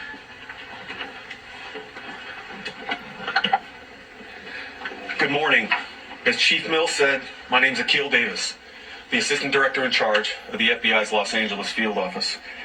I'd like to begin by thanking the public, as well as members of the media, for your patience as we continue through this lengthy investigation. I'd like to start off by saying, due to the speed and professionalism of the Palm Springs Fire Department, Station 1, the Palm Springs Police Department, as well as the FBI bomb technicians, we were able to save all of the embryos at this facility. Good guys 1, bad guys 0. They understood the sensitivity and the precious nature of what was inside, and they took extreme care to ensure that there was no loss of any sensitive material. Again, I want to thank all the partners that have arrived here in Palm Springs to help us investigate this scene and ensure the continued safety in this community. I'd like to address the ongoing search in 29 Palms that many of you asked me about yesterday. I can confirm that we're executing a search warrant at that location in 29 Palms as a result of this explosion here. As has been reported, some residents were evacuated in the neighboring area as a practice of protocol and safety. We do not believe that there's an ongoing threat to the public in the 29 Palms area as a result of this investigation. As I mentioned yesterday, our efforts to positively identify the deceased individual here has been found. We are fairly confident that that subject is Guy Edward Bartkus, 25-year-old from, again, Palm Springs, from, again, 29 Palms. This is the same individual that I mentioned yesterday. However, due to our investigation, we were keeping some of that information close hold, but we were now releasing it to you today. The FBI's Joint Terrorism Task Force indicates that we believe he was the subject found near the vehicle. I also want to provide the vehicle information to you. He was driving a 2010 silver Ford Fusion sedan with license plate number 8, H as in Henry, W as in William, S as in Sam, 848. Again, that is license plate number 8 as in Henry, 8, H as in Henry, W as in William, S as in Sam, 848. That's critical because we need the public's help in identifying gaps in our investigation. We know where Mr. Bartkus was at about 6 a.m. We know the timeline of when he entered the city. However, we need the public's help for identifying where he traversed within the city before the explosion went off. We'll be providing a photograph of Mr. Bartkus, and it'll also be displayed on our social platforms. If anyone has information about this incident, I urge them to call 1-800-CALL-FBI, or we have created a tip line, which is fbi.gov/Palm Springs vehicle explosion. I again want to thank you for your cooperation as we get through this lengthy investigation. We plan on being out here for the next 24 to 36 hours investigating this large scene. I'd now like to turn it over to Chief Mills.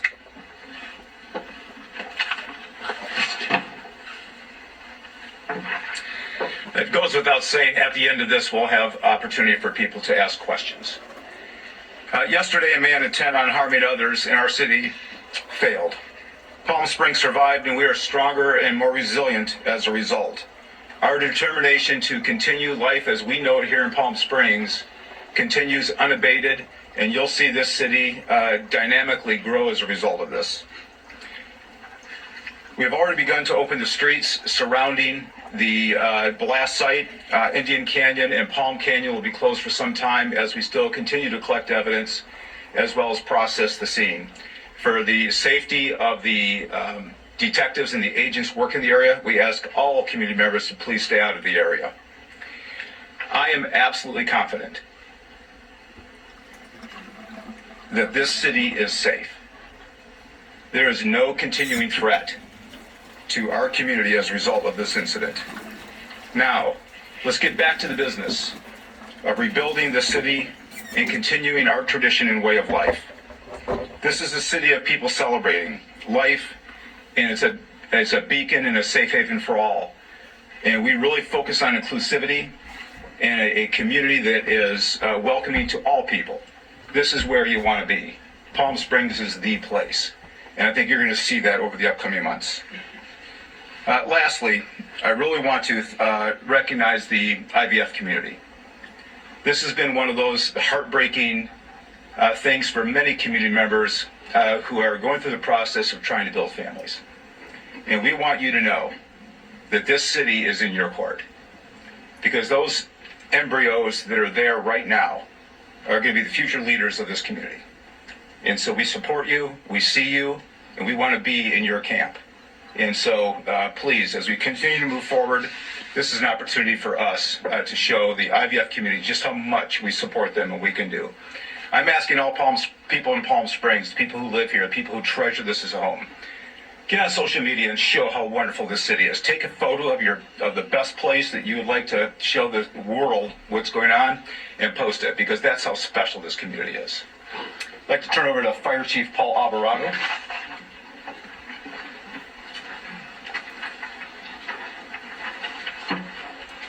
Thank you, Chief. I appreciate that. Paul Alvarado, A-L-V-A-R-A-D-O, Palm Springs.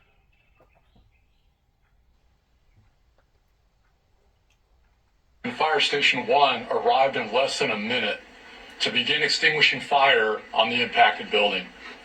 Despite the building suffering structural collapse, this was nothing short of heroic, and I'm so proud of our firefighters. We'll continue to work and support with our law enforcement partners to make sure that the community gets rebuilt, our community is safe, and we continue to move forward. Thank you for your time. I'd like to invite Mayor Pro Tem Naomi Soto up to the mic. Thank you.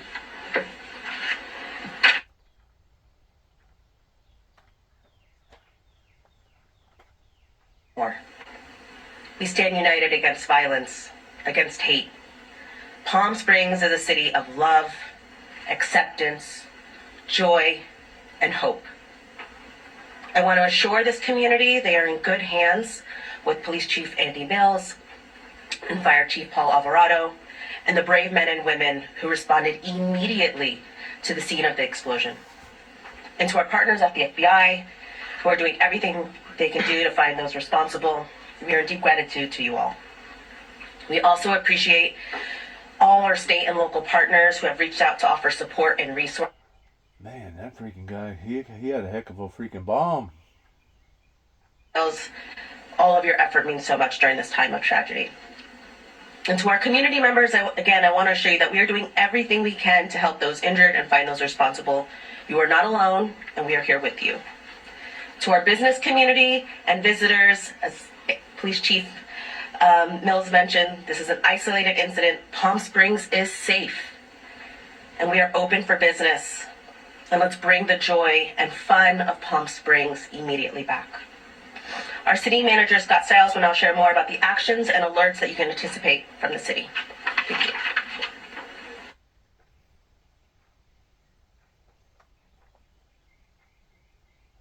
Fire Department, Public Works, who are all out there around the clock, and we will continue.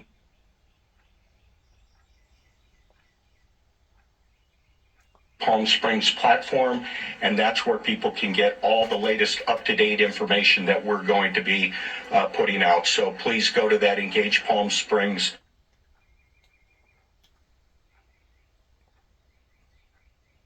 properties, and we're going to be moving forward as expeditiously as we can to doing everything we can to help them recover, whether it's waiving permits to get them up to.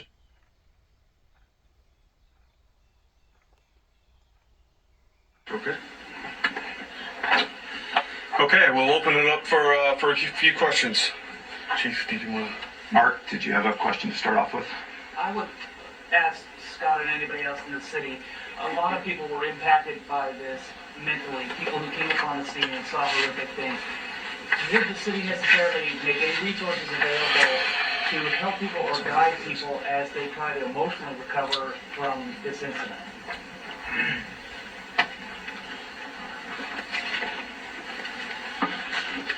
Thank you, Mark. We've had some conversation about that. We know, especially even among our city staff that were on scene and may have witnessed stuff and seen stuff. We want to make sure that resources are available to them as well as other staff, and we will be working with our nonprofit partners, other people that provide services, and I would say more to come on that. We know this is a traumatic incident, and we want to provide any and every resource that's available to people. Chief Mills, is there anything you can tell us about the suspect in the state line? There was something posted about this online rambling. Was he being received by IDS, or did you have something against it because it's in such a way? Yeah, I want to be very careful how we respond, so I'd like to keep it under one roof, and I'll have Assistant Director Davis respond to that. Thanks, Chief. So, yes, the subject had nihilistic ideations, and this was a targeted attack against the IDF facility. Make no mistake, we are treating this, as I said yesterday, as an intentional act of terrorism. So, is the audio recording on the Pro Mortalist website, is that confirmed to be the suspect?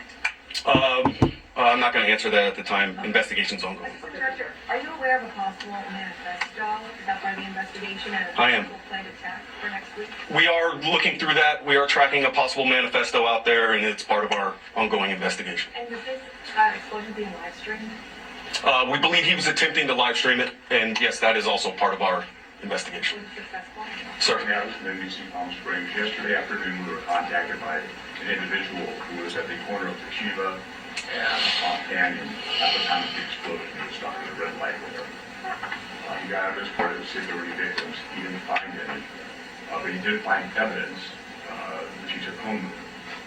That evidence he showed me appears to be part of an explosive device, perhaps an accelerant or exciter or something of a bomb. I told him to contact you folks. I'm wondering, have you heard from him? Did you get that device that you showed me? And secondly, how concerned are you that that device could in fact be part of this investigation? So I'm not going to comment on who's providing evidence or who's providing tips. You guys can all understand that. We're receiving tips, hundreds of tips a day, and we're following up on all of them.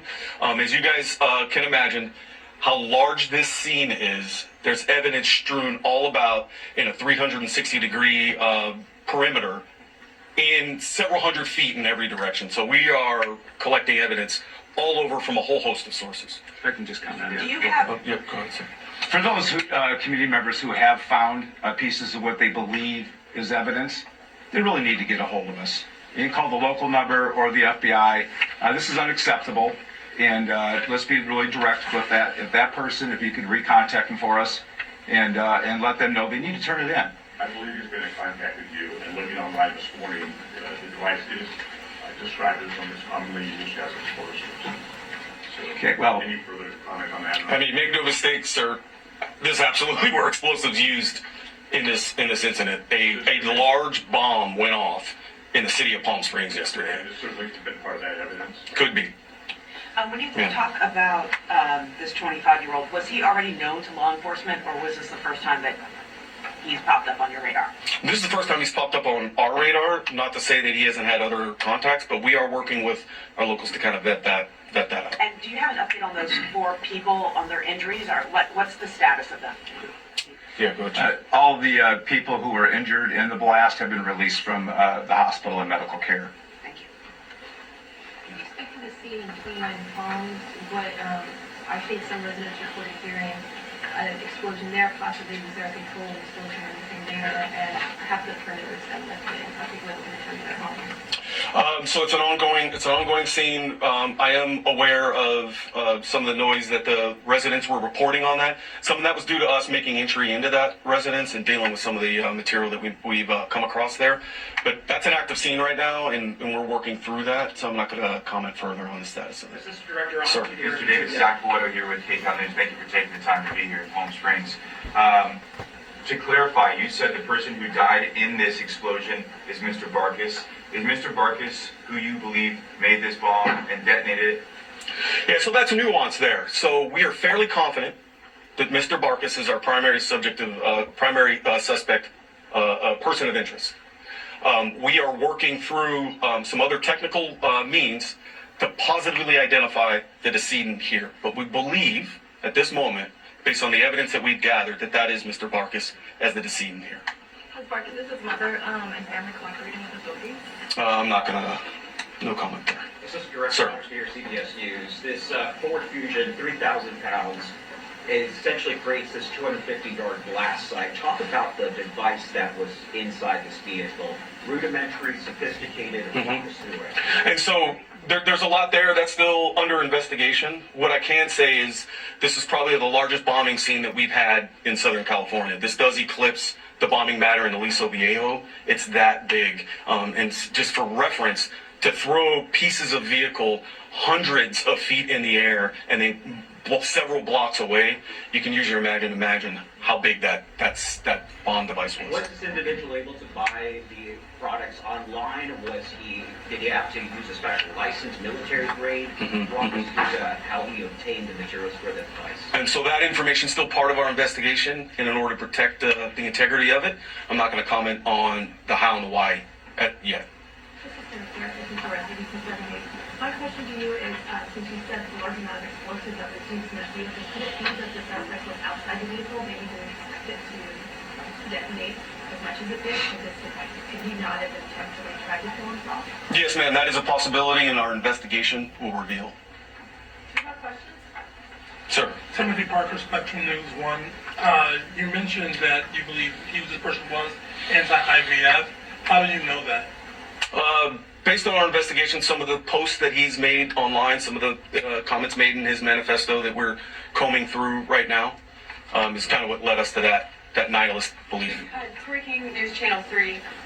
We had a reporter on scene at the Twin and Palms area yesterday, and community members were telling her that there was an FBI presence there in the days leading up to that. Can you confirm that? I cannot. Okay, folks, that concludes this press conference. We're done, folks. Okay, guys. Thanks a lot. Thank you very much for coming here. Do we know if he was on the FBI watch list yet at all whatsoever, or just All right, everybody, they are wrapping up that press conference there. And the man you see there to the right of your screen, that is the deceased believed suspect there. That is 25-year-old Guy Edward Barkas of 29 Palms. That is a neighboring community of Palm Desert, about an hour or so away from the Palm Springs area there in the desert. Lots of information to unpack there, but let me right now speak with NBC's Camila Bernal and Rob D'Amico. We're going to bring you back in as well, my friend, former FBI supervisor. So Camila, to you first. For those people who don't know the Palm Springs area, I mean, give a description of it. I will say... Another sicko. Because obviously if there was people in that building, he had intentions of wanting to either harm or kill other people other than himself. Their conscience as well as constituents. I mean, are they in a lose-lose situation? They are, but just to go back to Don's point, it's important to recognize that, like, the Chip Roys of The bad thing about an event like that, same way with other events that's happened, is that it creates, especially in today's society, it creates a scenario towards copycats and people wanting to do the same. And I do want to point this out. The internet, in ways, has been some of the most greatest leaps of success that society has ever seen. But in other ways, the internet has been some of the worst that society has ever seen, because they was talking about that. Of course, they didn't confirm it one way or the other, but to be able to go online and actually look up in how to make a device, a bomb, or to do certain things, I think should be prohibited in being online to begin with.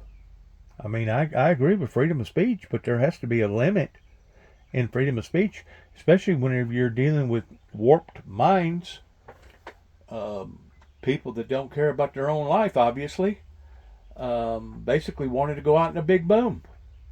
And in the meantime, going out in a big boom, gonna get the headlines towards taking out a building or killing 2 or 3 people while he's doing it. It is sick. It is a derivative from evil. And once again, if we're going to clean this up, first of all, we can't clean it up. It's going to take God. It's going to take a supernatural entity pertaining to the Holy Spirit if it gets cleaned up. But we're going to have to move in that direction towards a supernatural entity to be able to do this. Because if we're thinking that we're going to be able to fix it, you can throw that out the window. Good luck to all of us. God bless America. God bless our troops.